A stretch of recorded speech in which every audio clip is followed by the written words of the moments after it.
I'm setting up the new example here so that they can actually see these numbers.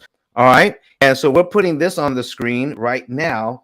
The $700,000 mortgage on this commercial building that's making a lot of money, because here's the payment on this thing is $3,865.43. I'm not going to tell you how much he's making, because the rent this guy receiving out of this building, this $3,865 doesn't even begin to touch that. Okay. So he says, I'm making plenty of money, and all it's going to cost me is $3,865 a month. Don, why would I mess with that? Here's why. Okay. Because here's what the bank wants. On your $700,000 loan, the interest on that is $691,554.80. So your purchase of this building isn't a $700,000 building. When you add the interest to it, it's a $1,391,554.80 you're paying for that building. Okay, not 700,000. $1,391,554.80. That's what you're paying. But 691,000 doesn't help you. What you want to be able to do is take the 691,000 that you would have paid the bank. How can you use most of that money to invest in buying more buildings too? So you could buy a larger building if you don't have to pay the bank nearly $700,000 to acquire a $700,000 building. My. That's what we're talking about, folks.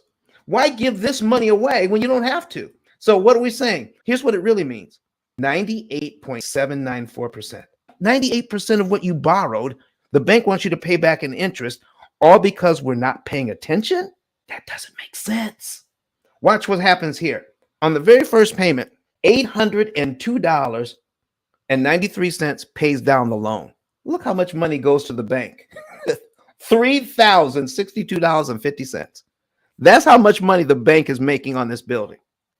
Now, you tell me, what kind of sense does that make to keep this up? I get $800 worth of equity, but the bank charges me $3,000 for that equity. So here's what we're doing. I'll show you just a couple of examples. When I make that very first payment, we know now the P.I.L.L method is much more exact than this. This is just giving you an overview. All right, folks, what you want to do is not just save some money, but we're going to show you how to save the most money you can per dollar. And I can't get into that because it is just too complicated. You want to be able to contact us at ice10k.com and then get a savings and earnings report so that we can show you the maximum amount of money you can save in interest and how quickly you can pay down this debt without using monies that you need for reinvesting. And here's what we're talking about. Watch this. So if I make that first payment, let's say we make it in January, the $806.44 on line 2, which would be February's principal payment, we can actually see that. So if I make my payment in January, there's no rule that says I have to wait till February to give the bank an additional $806.44. So if I give them that money also in January, I'm paid down to line 2, and I only owe $698,390.63 at that point. So I'm paid down to line 2 in January by giving the bank an additional $806.44 on top of my regular mortgage payment. If I'm already paid down to line 2, my next mortgage payment for February is actually on line 3. The payment for March actually moves up one. So what just happened? I eliminated line 2 on my amortization schedule. Payment number 1 is now touching payment number 3 for only $806.44. Line 2 has been eliminated, and so has the interest on line 2, the $3,058.99 I don't have to pay. So now, quickly, this is how I'm telling this real estate investor how to save this money without using his money that is earmarked for reinvesting. So watch this. At the end of 1 year, real estate investor is going to pay this loan down by $9,870.41. We're looking at cumulative principal. That's all the principal payments added up for 1 year. It comes to $9,870.41. The bank wants them to pay this cumulative interest, all the interest payments for 1 year, $36,514.75. So I asked this real estate investor, do you have a reserve fund that you keep on the side for repairs on all of your buildings? He said, yeah, I've got about 60 grand in there. I said, where are you keeping that? He says, I'm keeping it in a savings account. I says, what are you making on that savings account? Like, 1/10 of 1%? He says, well, I really don't think about it because it's sitting there for a purpose.